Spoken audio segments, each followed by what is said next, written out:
સામાન્ય રીતે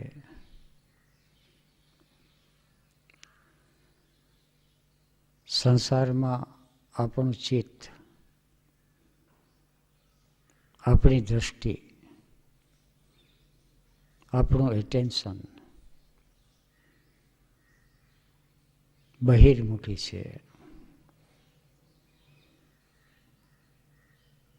બહિર્ગામી છે.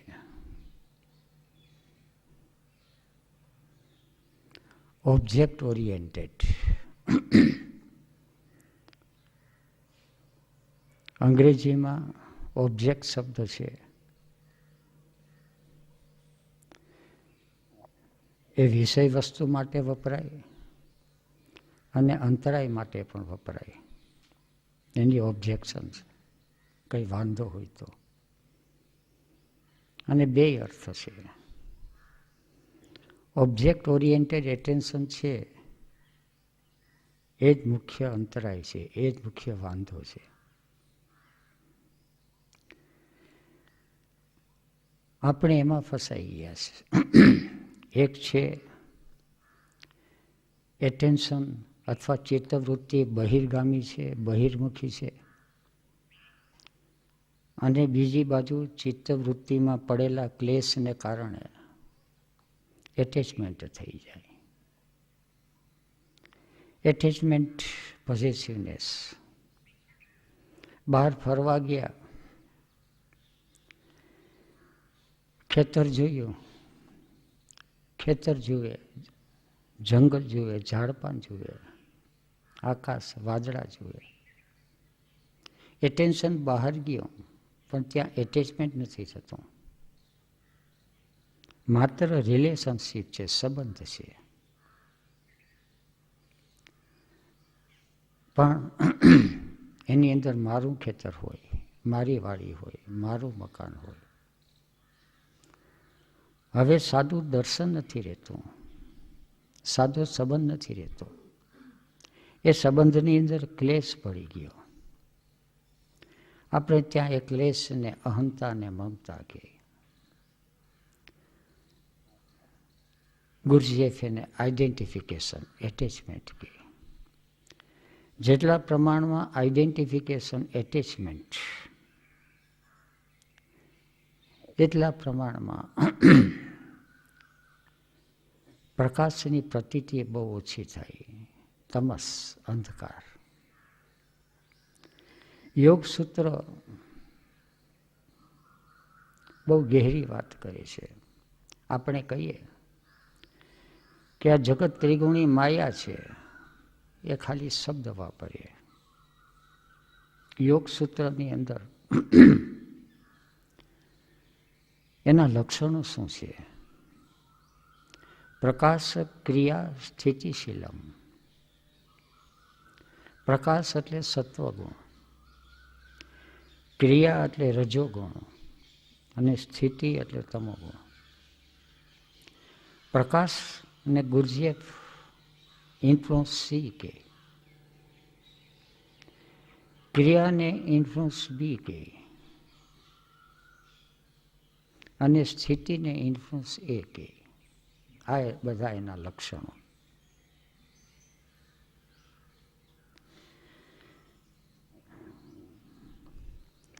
સંસાર વ્યવહારના જીવો બહિર્મુખી દ્રષ્ટિને કારણે ઇન્ફ્લુઅન્સ એમાં જીવતા હોય અને એનું બધું અર્થઘટન ઇન્ફ્લુઅન્સ એને આધારે થાય, અથવા તો વ્યવહારિક દ્રષ્ટિ. કેટલાક છે એની અંદર બુદ્ધિ ખીલેલી હોય, પણ બુદ્ધિ ખીલેલી હોય, બુદ્ધિ વિચાર કરે, ક્રિયા, પણ બુદ્ધિની અંદર દર્શન ન થાય. બહુ વિચારી વિચારીને એ કંઈ ને કંઈ નિષ્પત્તિ કાઢે, નિર્ણય લે. સંસાર વ્યવહારની અંદર જેટલા નિર્ણયો લે, દરેક વખતે નિર્ણય આપણે જ લઈએ છીએ. પણ એ નિર્ણય આપણે લઈએ થોડુંક સુખ જેવું લાગે. નિર્ણય લેતા વખતે એમ થાય કે નિર્ણય લેવાઈ ગયો. પણ એનું પરિણામ જ્યારે આવે છે એટલે ફરીથી એને ઉપાધિ, એને ચક્ર ચાલુ થઈ ગયું. સંસારી જીવ સતત ક્રિયાશીલ રહે. પ્રકાશ છે, બુદ્ધિની અંદર પ્રકાશ આવે એને વિવેક કહે.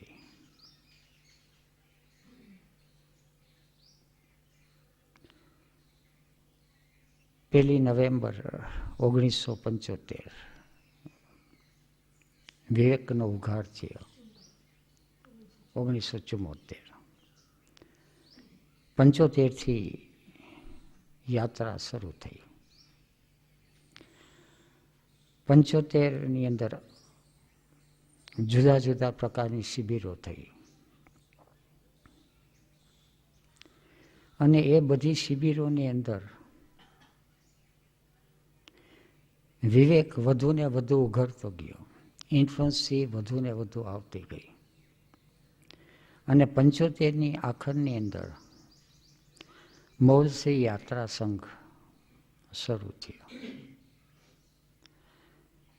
મૌલસી યાત્રા સંઘ પોરબંદર, માધવપુર, વેરાવળથી અને પૂના પહોંચ્યા. એક બાજુ દ્રષ્ટિ હતી બહિર્ગામી, બહિર્મુખી, અને બીજી બાજુ હતી અંતર્મુખી. અંદર શું શું થાય છે, કારણ કે વિવેક જાગી ગયા પછી માત્ર બહાર જ દેખાતું હતું એટલું જ નહોતું, ભીતર પણ દેખાવા માંડ્યું.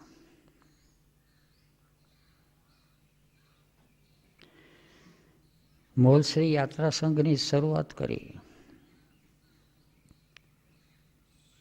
એક ઉમદા ભાવથી. ભાવ એ હતો સ્વામી અનંતનો. મારા ભીતરની અંદર અહંકારની સ્થિતિ હતી પેસિવ અને રિસેપ્ટિવ, પણ ઓબ્ઝર્વેશન સતત રહેતું. પેસિવ એટલે ઇનિશિયેટિવ ન લેવું, સામે ચડીને કંઈ ન કરવું, જે થાય એમાં સંમિલિત થઈ જાઉં, પેસિવ. અને રિસેપ્ટિવ એટલે જે કંઈ બને છે એને ગ્રહણ કરતું જાયું, એનો સ્વીકાર કરતો જાવો. આમ કેમ બન્યું, આમ ન બનવું જોઈએ એ રીતે નહીં, આમ બન્યું અને આમ બન્યું એનું પરિણામ શું આવ્યું, અને એને કારણે એક પછી એક ઘટના છે, એ ઘટનાએ જ્ઞાનમાં અને ભાનમાં વધારો કરવા માંડ્યા. સ્વામી અનંત માધવપુર આવ્યા, કશી ખબર જ નથી કે મૌલસી યાત્રા સંઘના પેમ્ફલેટ છપાઈ ગયા છે.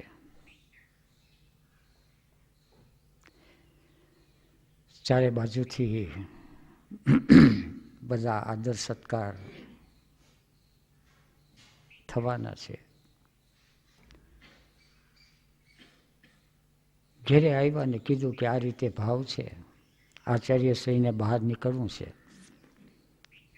અને ઓશોએ એક વાત કરેલી કે સત્ય જ્યારે પ્રગટ થાય છે ત્યારે એનો પહેલો કબજો છે શેતાન જમાવી લે છે.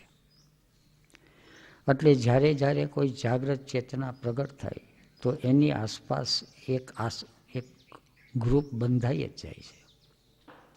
એ જાગવા માટે બંધાય એ જુદું ગ્રુપ હોય, અને અહંકારના પોષવા માટે બંધાય એ જુદું ગ્રુપ હોય.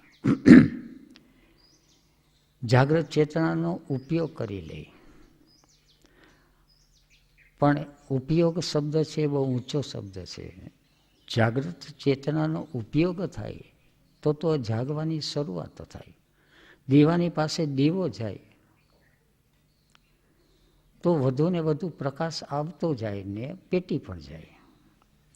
પણ જાગ્રત ચેતનાનો ઉપભોગ કરે. જાગ્રત ચેતનાના સાનિધ્યની અંદર ઇન્દ્રિયના વિષયોને પોષે, અહંકારના રસને પોષે, અને આ બધો માયાનો ખેલ ચાલ્યા કરતો હોય. પણ એને પકડવો, તરત જ પકડવો એટલો વિવેક નહોતો જાગ્યો. યાત્રા થઈ એક ભાવદશા હતી કે ઓશો ને બહાર નીકળવું હોય અને ચારે બાજુથી કબજો જમાવી લીધો હોય તો બનવા જોગ છે કે નિમિત્ત બને. તો નિમિત્ત બને તો એની પછવાડે એક નિમિત્ત બનવાનો પણ અહંકાર પોસાય. અહંકાર તો ચારે બાજુ પોતપોતાની રીતે કામ કરતું હોય. એટલે એ આશાએ એનો એ પ્લાન હતો અને ધીરે ધીરે સંઘ બધો ભેગો થયો. સંઘ ભેગો થયો વેરાવળથી, કેશોદથી, જુનાગઢથી, રાજકોટથી, જ્યાં જ્યાં સ્ટેશનો આવતા, જ્યાં જ્યાં સંન્યાસી હતો ત્યાં પોતપોતાની રીતે બધા ભેગા થવા માંડ્યા.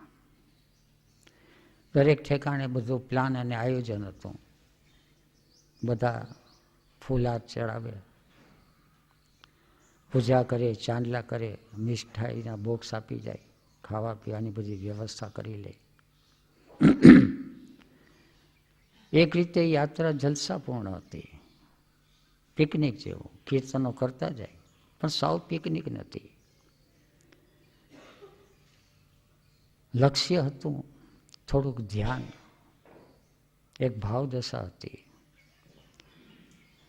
આટલી ઇન્ફ્લુઅન્સ બી હતી, સી તો હતી જ નહીં. સી તો ભીતરની અંદર એક ઓબ્ઝર્વેશન થતું હતું કે આ બધું શું થઈ રહ્યું છે. એક વિસ્મય ભાવે એને કારણે આવતી ક્ષણની કંઈ ખબર જ નથી. વર્તમાન ક્ષણની અંદર હોવા પણ ધીરે ધીરે વધતું ગયો. પૂના પહોંચ્યા, પૂના સ્ટેશને ઉતર્યા. ત્યાં તો આદેશ આવી ગયો, બધા રિપોર્ટ બધા પહોંચી ગયા અને સ્ટેશનેથી બધાએ સમાચાર સાંભળ્યા કે પૂના આશ્રમમાં જવાની મનાઈ છે.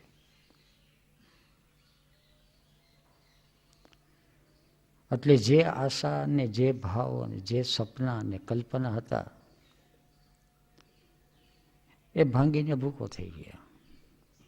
એક ચિત્તની દશા એક જુદા પ્રકારે સ્તબ્ધ થઈ ગઈ. હવે શું થવાનું છે? કઈ રીતે પ્રકૃતિ હવે કામ લેવા માંગે છે? ઓશોના દર્શન, ઓશોનું સાનિધ્ય પ્રાપ્ત થશે અને યાત્રામાં સંમિલિત થશે. એ સપના તો શાંત થઈ ગયા, શાંત કરતા ચૂરચૂર થઈ ગયા કેટલાકને તો. મારા હૃદયના ભીતરની અંદર એક તોફાન જાગ્યું. તોફાન જાગ્યું એને કારણે અંદર બે ભાગ થઈ ગયા. ફ્રેગમેન્ટેશન, ડિવિઝન, વિભાજન થઈ ગયું. અત્યાર સુધી વિભાજન નહોતું. માધવપુરથી પૂના સુધી પહોંચ્યા ત્યાં સુધી તો એક સરખું હતું. જવાનું છે, લક્ષ્ય છે, બધું હતું. હવે વિભાજન થયું. વિભાજન થયું તો એ થયું કે યાત્રા જે થઈ રહી છે એ સત્યને રસ્તે છે કે ક્યાંક અહંકારનો ખેલ છે. અને અહંકારના ખેલની અંદર સપડાઈ ગયેવાનું. હવે સ્ટ્રગલ છે ખરા અર્થમાં શરૂ થયું. એક બાજુ એક ગ્રુપ નક્કી કરે કે હવે માળાની અંદર બ્રહ્મવેદાંતજી છે માળા પહેરાવે અને લોકેટની અંદર એનો ફોટો રાખે. અને એક ભગવાન, એક બાજુ ભગવાન રજનીશ ને એક બાજુ ભગવાન બ્રહ્મવેદાંત. એક આખો પ્રકૃતિ તરફથી ખેલ શરૂ થયો. અને સદગુરુની કૃપા કે સહાય ન હોય તો આમાંથી બચવું અતિશય મુશ્કેલ હતું. અતિશય મુશ્કેલ એ અર્થમાં કે સેજ હા પડાઈ જાય કે આપણે આમ કરવું છે તો યાત્રા છે એક જુદી દિશામાં થાય. ક્યાંક કોઈક સ્થાન હોત, આ બધી કલ્પના. ભગવાન અને ગુરુ થઈને બેઠા હોત.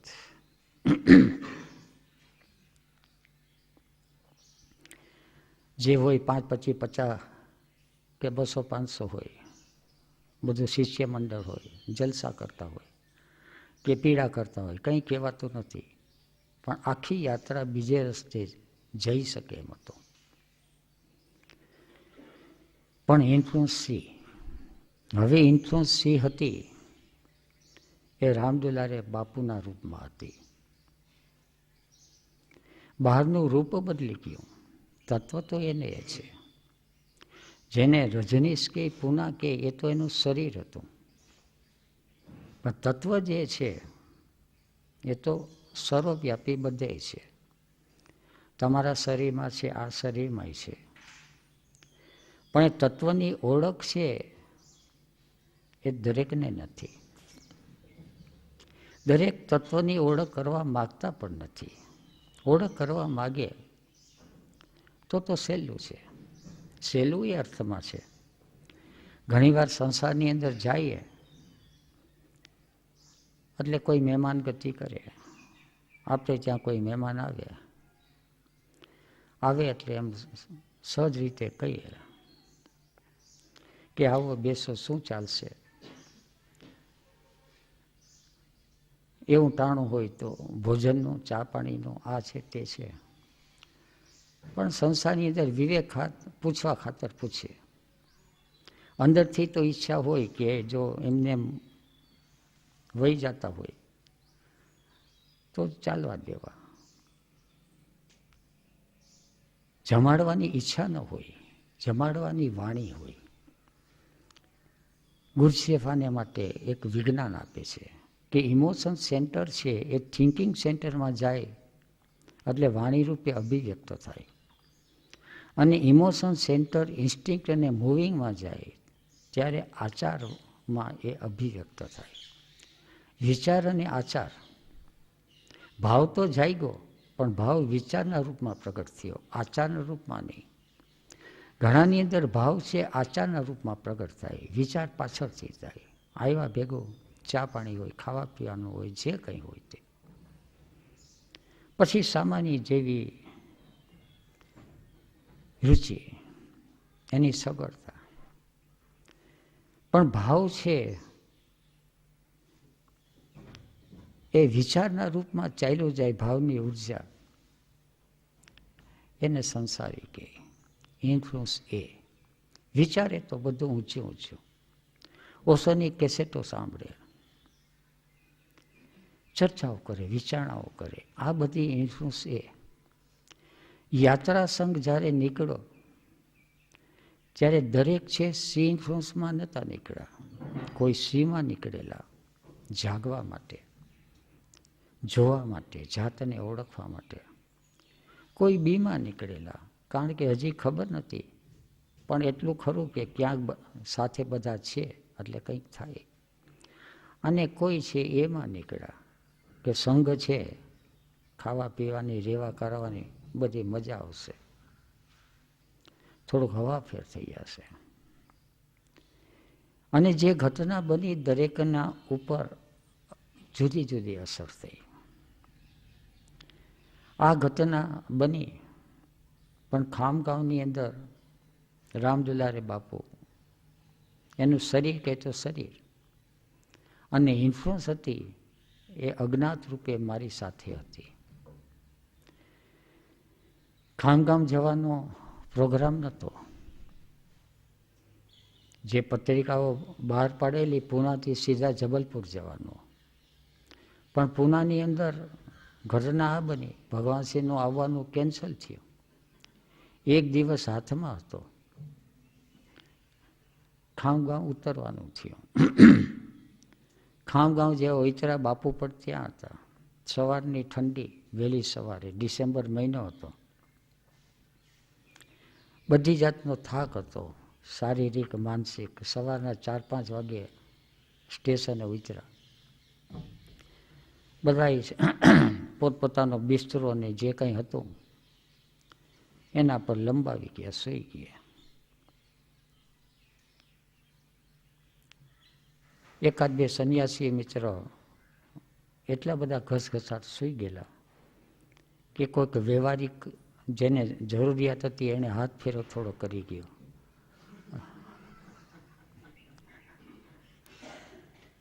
સવારના ઉઠીને જુએ તો બેગની અંદર કપડાં લતા બરાબર હતા, પણ અસલ એસેન્સ છે એ જતું રહ્યું.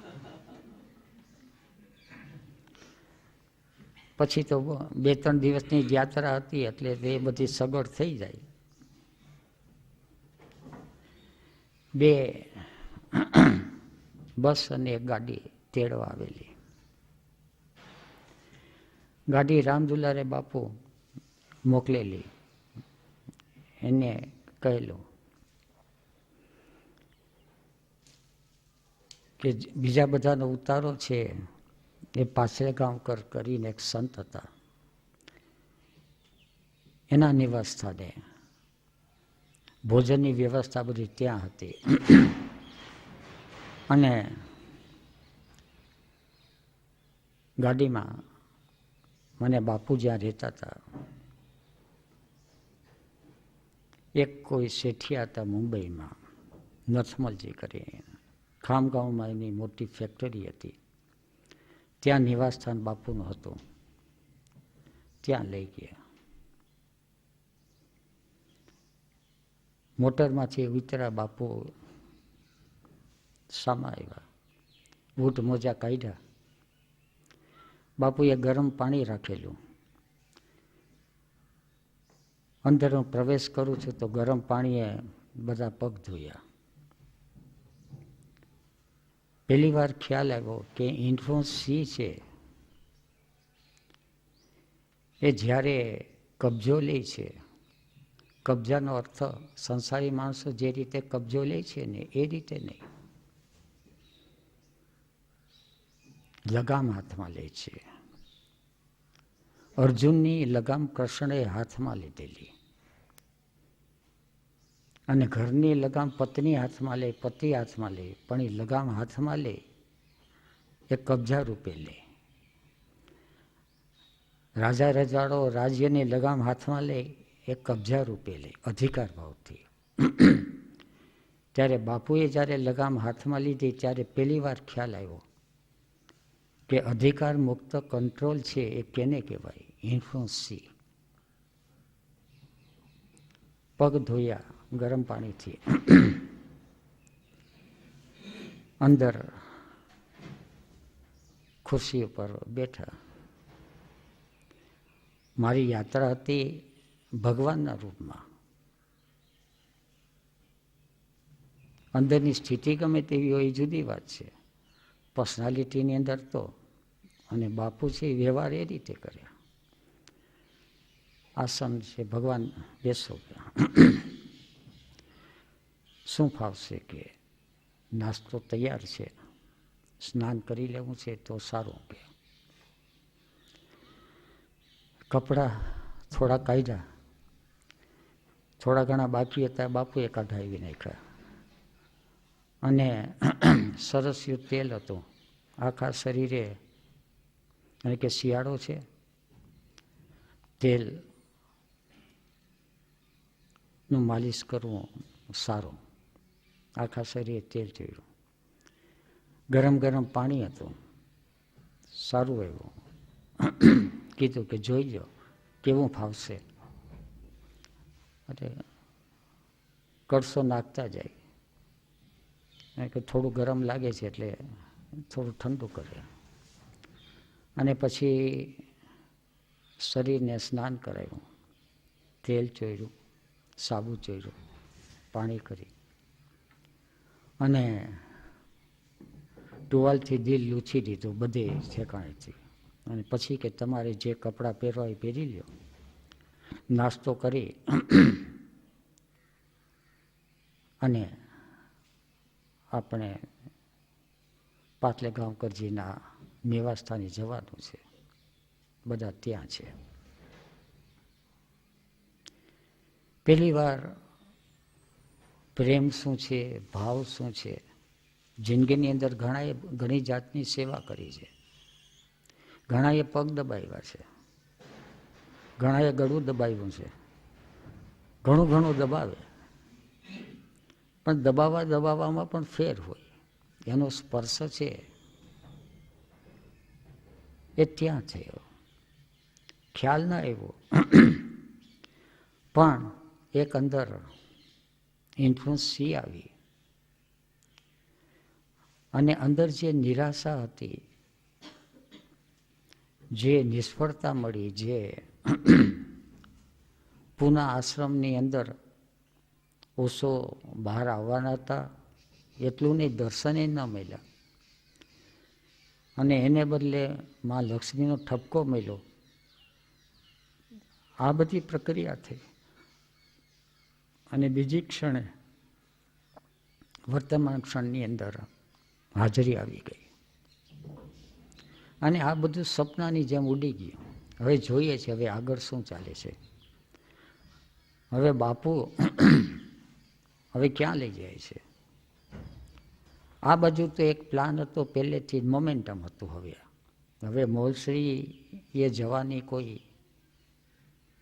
જે આવશ્યકતા હતી, ટિકિટ કઢાવી રાખી હતી.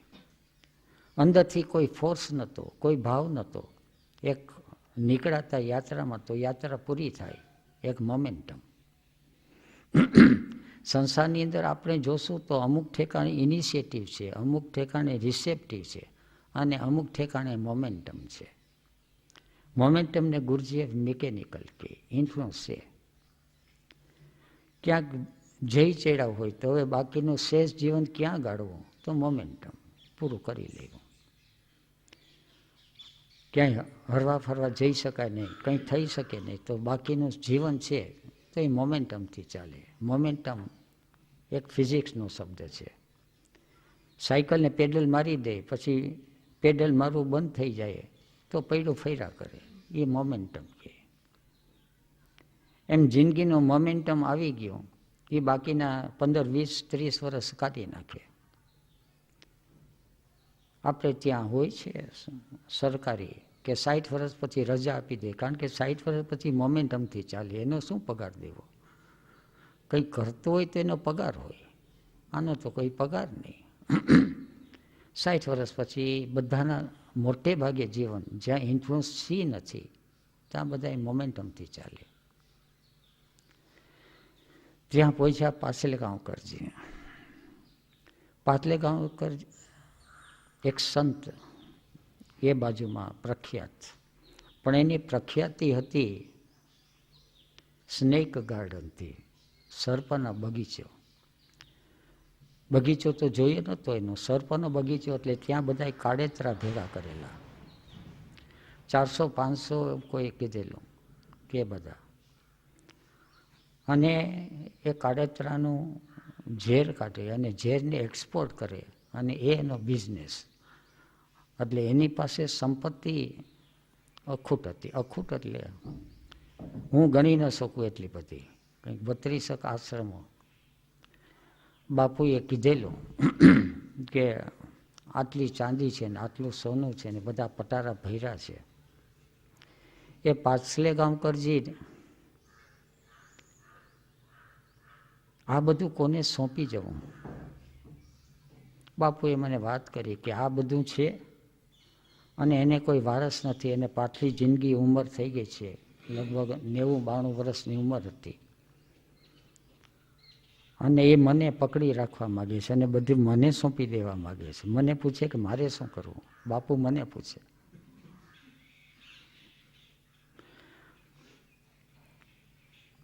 પછી વળી કે હવે એને દુઃખમાંથી છોડાવવા તો જોઈએ જ, પણ બીજી બાજુ થાય કે આ સાપન્ય પૈસા છે,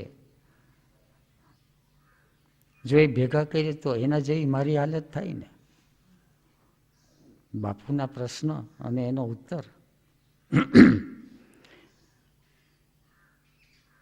વાતો કરતા કરતા આવી ગયા પાછલેગાંવ કરજીયા નિવાસ સ્થાને. બીજા બધા સંન્યાસી મિત્રો છે.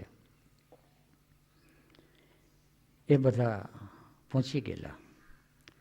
હું પગથિયા ચડતો હતો, ત્યાં સામે ઓસરી હતી. ઓસરીની અંદર 4-5 કાળોતરા આંટા મારતા હતા.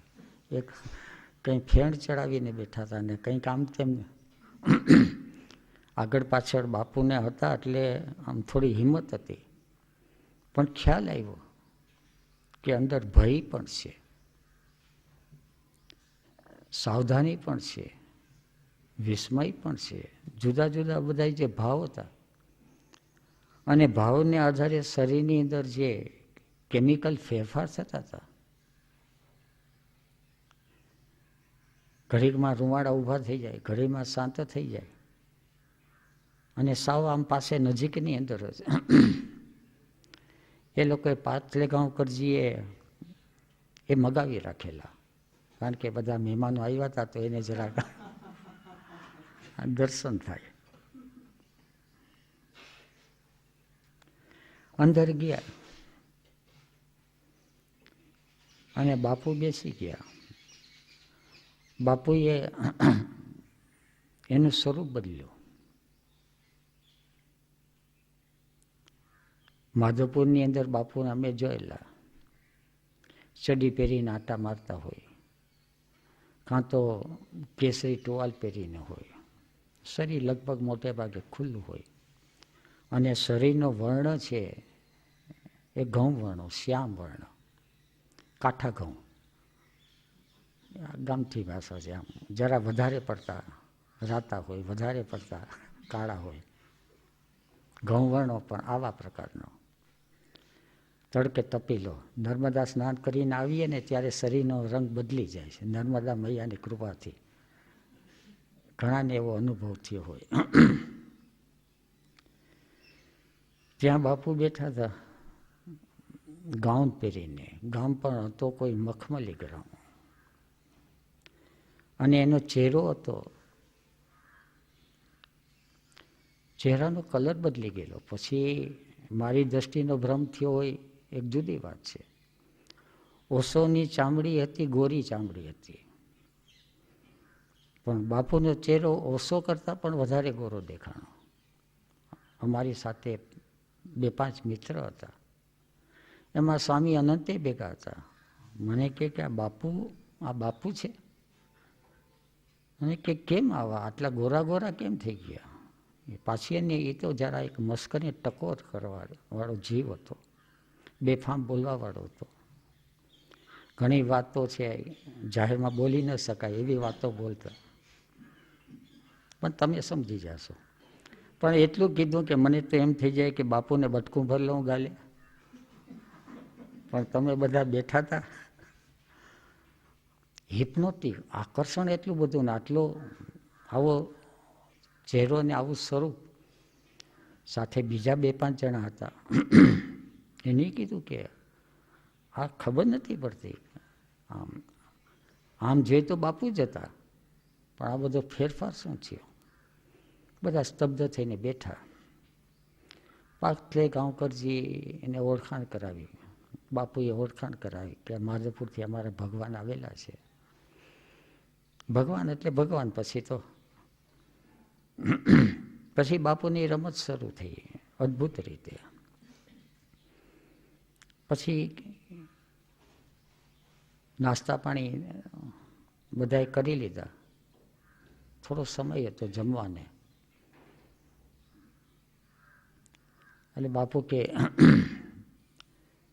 પાટલેગાંવ કરજીને કીધું કે આ લોકો આવ્યા છે એને થોડુંક સાપ વિશે કહો તો. એટલે 1-2 કાળેતરાને અંદર લઈ આવ્યા. બહાર હતા ફરતા હતા એમાંથી.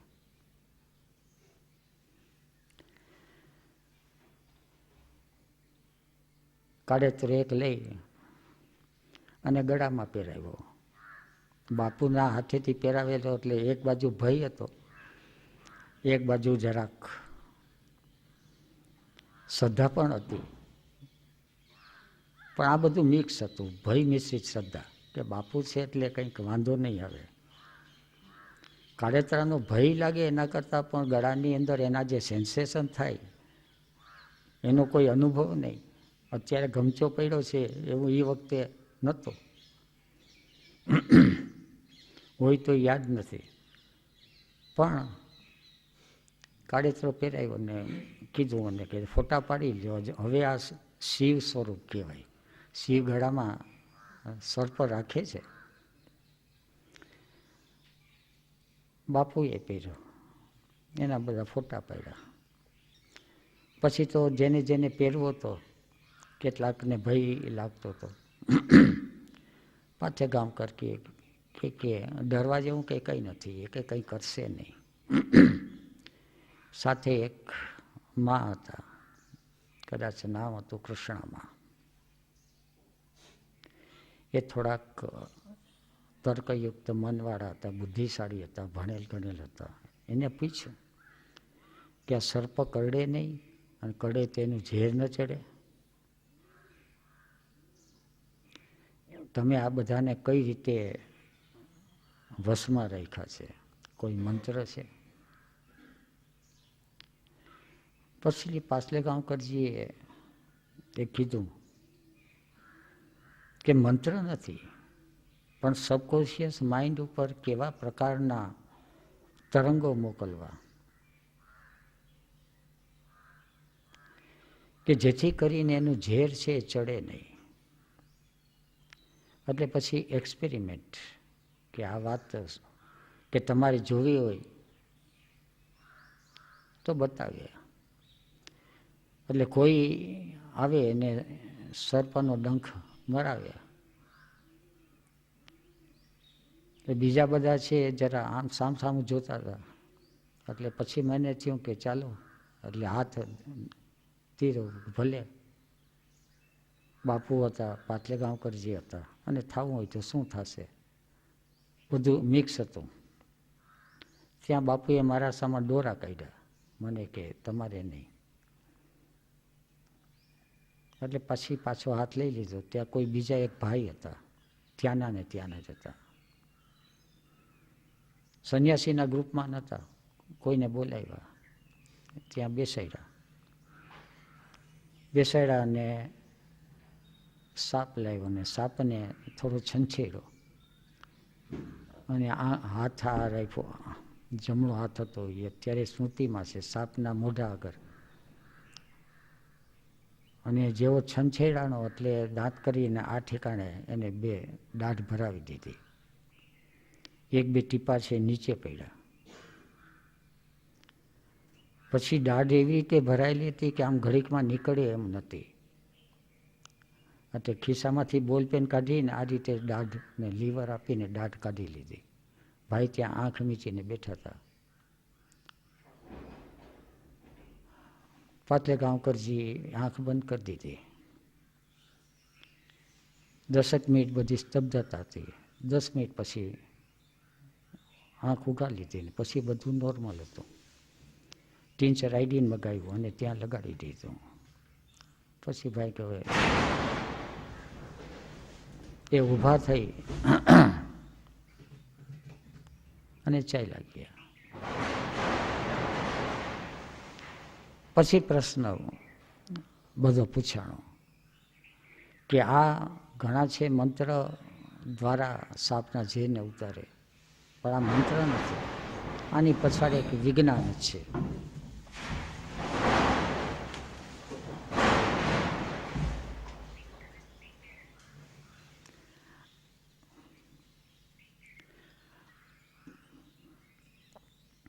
કે અચેતન મનની અંદર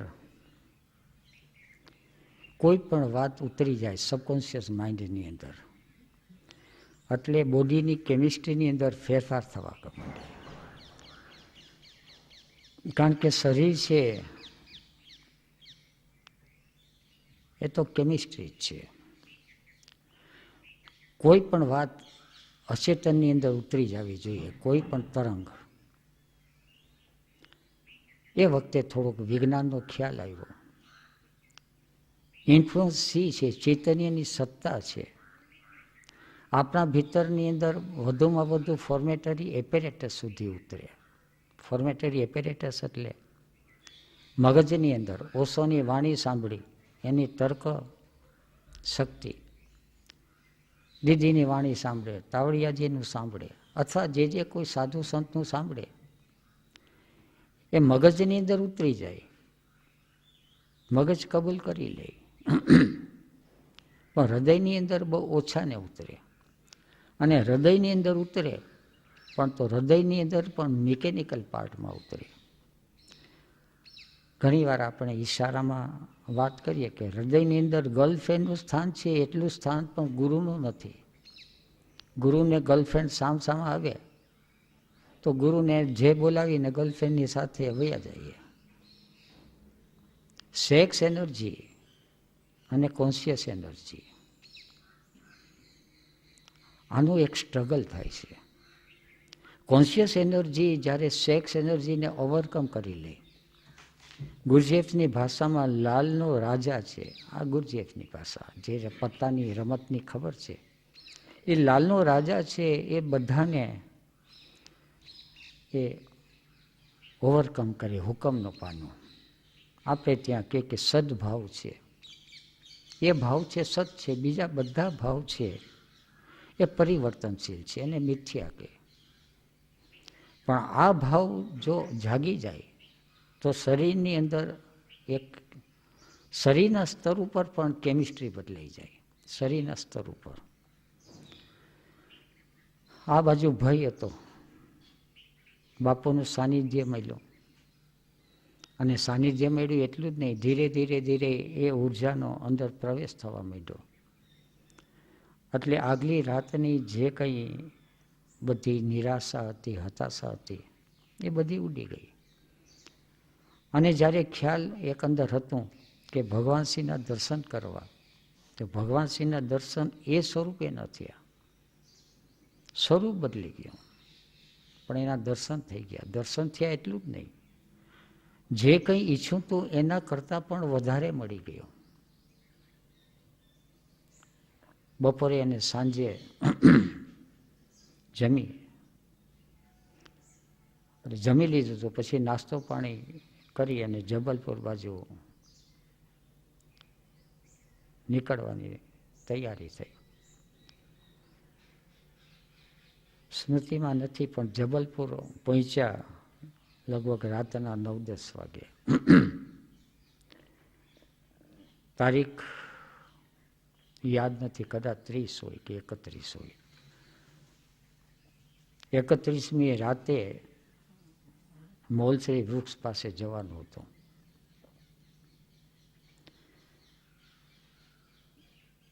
બધા સંન્યાસીઓ રાતના એકઠા થયા મોલશ્રી વૃક્ષ પાસે. પહેલી વાર જ એ વૃક્ષ પાસે જવાનું થયેલું.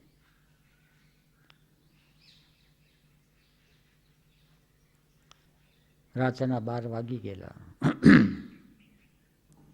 અને એ જ હતું કે 12 થી 2ની વચમાં ઓશોને આ ઘટના બની ગઈ.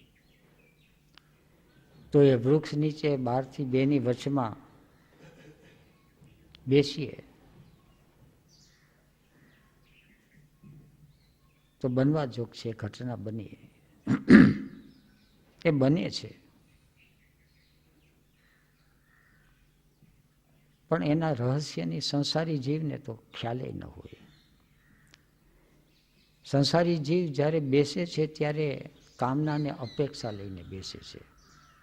અને કોઈ પણ ઘટના જ્યારે બને છે ત્યારે નિષ્કામ અવસ્થામાં બને, અચાનક જ બને. કોઈ અપેક્ષા હોય તો નથી બનતી. કારણ કે ઇન્ફ્લુઅન્સ સી છે એ બહુ ચૈતન્યની સત્તા છે, એ અતિશય નાજુક છે. જલાલુદ્દીન રૂમી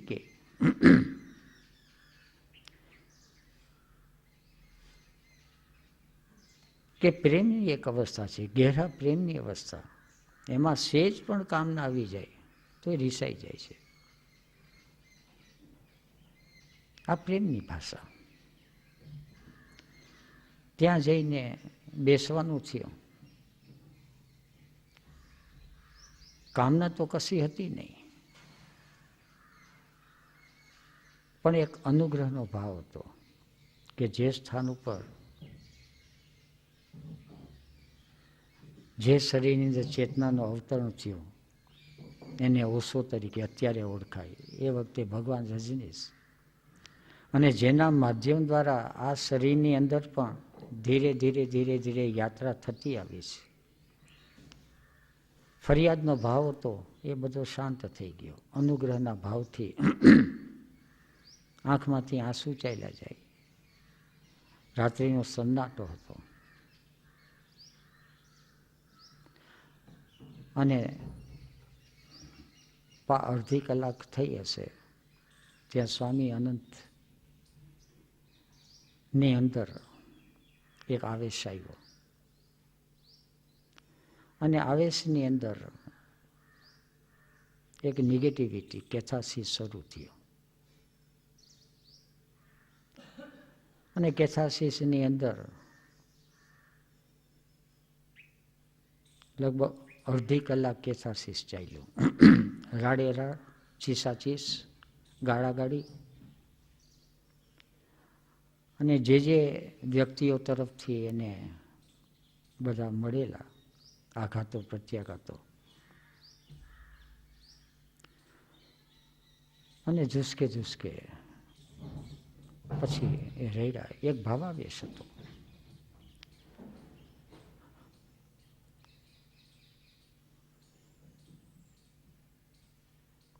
અને ત્યારે ખ્યાલ આવ્યો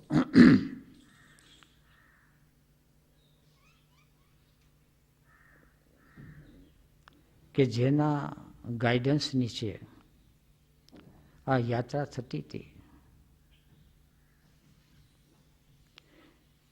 એ ગાઈડન્સ જ ખોટું હતું. ખોટું હતું એ અર્થમાં કે હવે એ ગાઈડન્સ છોડવાનો સમય આવી ચૂક્યો છે. એને ઘણું બધું આપ્યું, ઘણા બધા અનુભવો આપ્યા.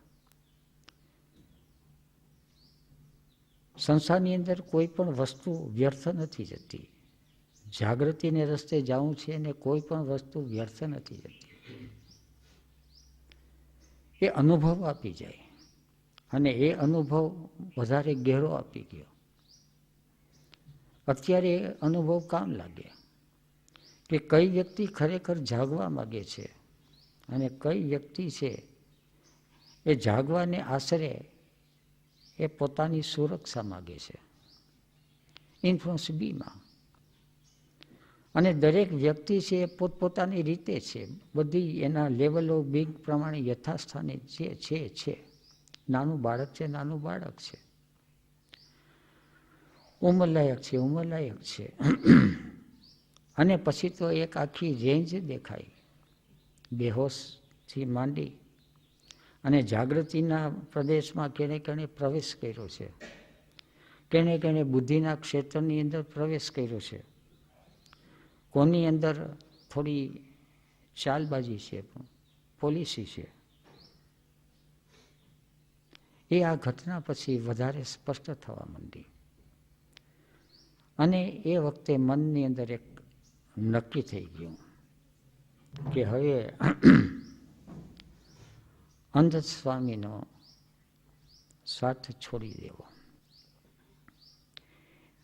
મારા ભીતરની અંદર એક વિચિત્ર પ્રકારનો અહંકાર છે, હજી એ છે.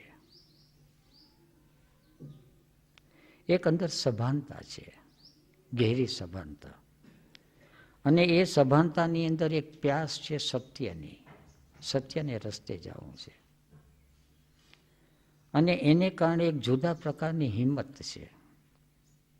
અને એ હિંમત કોઈ બહારની નહીં, પણ એ હિંમત છે કે ગમે તેવી વ્યક્તિ હોય કે ગમે તેવી વસ્તુ હોય એને છોડવાનું થાય તો છૂટી જાય છે. પછી એની કોઈ ડંખ કે પીડા કે કંઈ રહેતી નથી. ગમે એવી વાલામાં વાલી વસ્તુ હોય કે વ્યક્તિ હોય, એ અંદરના એક સત્વ ઉપર એનો ક્યારેય પણ અધિકાર થઈ શક્યો નથી હજી સુધી પણ એ સત્યને પ્રતિ એની અભિમુખતા એટલી ને એટલી છે. એ અવસ્થા છે ત્યાં વિશેષ રૂપે થઈ. ડિસેમ્બર 31, 12 ડિસેમ્બર પાછા ફર્યા, ઘેરે આવી ગયા પાછા. આનંદ સ્વામી સાથે વાત થઈ કે હવે સમય આવી ગયો છે, તમે તમારે રસ્તે અને હું મારે રસ્તે, મિત્રાચારી છે, તમે આવો જાઓ બધું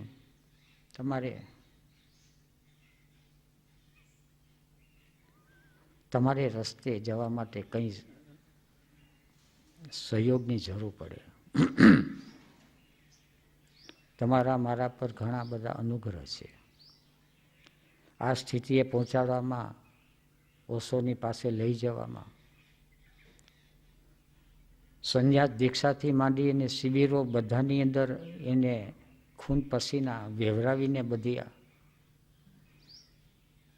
આ સ્થિતિ પહોંચાડવા નિમિત્ત બન્યા છે.